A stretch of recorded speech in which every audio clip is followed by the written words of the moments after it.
I don't know about you, but for me, keto was kind of overwhelming when I first started. There were things I couldn't have, things I could have. I got sick of the things that I could have, and I was craving the things that I couldn't have. It was just kind of a mess.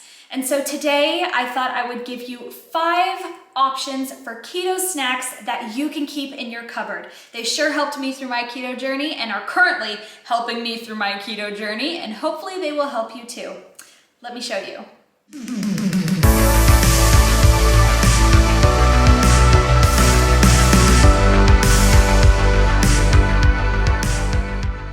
The first snack that I love to keep in my cupboard at all times is seaweed. Now, seaweed is really great because it contains vitamin C, vitamin A, vitamin B12, and vitamin E. Not only that, but some studies have also suggested that it can help regulate your blood sugar levels. And it honestly just tastes really great. It has a really nice crunch to it, it's a little salty, and makes a great chip alternative. The second snack that I love to keep in the cupboard is nut butter. So nut butter is really great to have because it contains fat, which when you're doing keto is your source of energy. So it can give you that quick little pick-me-up at 3 o'clock if you're feeling a bit sluggish. And you can also keep it in the car if you want a little quick snack on the way home from work. Now be careful with nut butters because some nuts contain more carbohydrates than others, such as peanuts and cashews. If you want a nut butter, you want to go more towards the almond butter, maybe hazelnut butter, or even macadamia nut butter if you can find it, because those contain less carbohydrates. Make sure you stay within your suggested serving size though. That's why I like to get little packets that are about this big, because that's a serving. You know that it's a serving. You can pop it in your mouth, throw it in the car, whatever you want to do with it. You know that's a serving. Easy to travel with. Number 3 on my list are meat sticks and jerky. Meat sticks and jerky are honestly something that I constantly have in the house because they are so easy to just grab and go. If I'm in a hurry, I can just grab my meat stick, run out the door, and I will be satisfied for about 2 or 3 hours or until I can get a meal. So it's definitely something that you should have.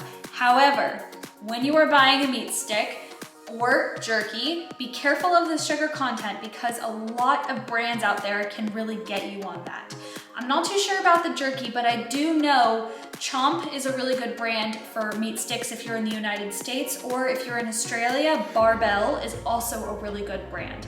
And the pricing isn't too bad. It is more of a premium product. Jerky isn't as expensive as the meat sticks, but like I said, they are so good to just grab and go.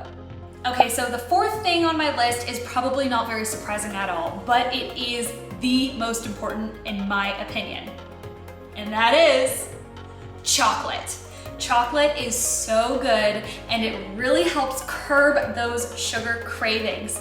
Now, I don't know if you're anything like me, but in my first 2 to 3 weeks of doing keto, my cravings were off the charts and chocolate helped me get through. So if you want to have some chocolate, look for 70% cocoa or higher if you're getting dark chocolate, or if you want to get a healthier alternative chocolate that's sweetened with either stevia or erythritol, then get a brand such as Lily's, which is in the United States. It's a really great brand. They use good ingredients, or use Well Naturally if you are in Australia. They are also a really delicious brand and use good ingredients. You can find these things on Amazon, and you can also find them at your local grocery store most of the time. Sometimes you may not be able to if they're kind of independent stores, but most big grocery stores have them. Number 5, my last favorite snack to always have is, drumroll please, ice cream. I love having ice cream in my fridge because ice cream Fridays were always a thing in my family. We always had ice cream on a Friday night and it was always such a treat, and I kind of built it into a little bit of a habit, which isn't the best thing to do, especially when you're trying to lose weight. But there are keto options out there now. If you look at the grocery store in the freezer section, you will find keto-friendly ice creams. It's all kind of about finding which ones are the best though. So maybe do a taste test, pick out a few different flavors, get your spoon and taste test some keto-friendly ice creams. Look at the back though, make sure it is sweetened with stevia or erythritol, maybe even xylitol, but be careful if you have it with xylitol because that can upset people's stomach. Just stay away from maltodextrin because that will have an effect on your blood sugar and will kick you out of ketosis. So do not get any ice cream that contains that. Anyway, I really hope you enjoyed this video. It was a little bit different than the usual videos I do, so please comment below and let me know what you think of it. Anyway, I hope you have a great day. See you later.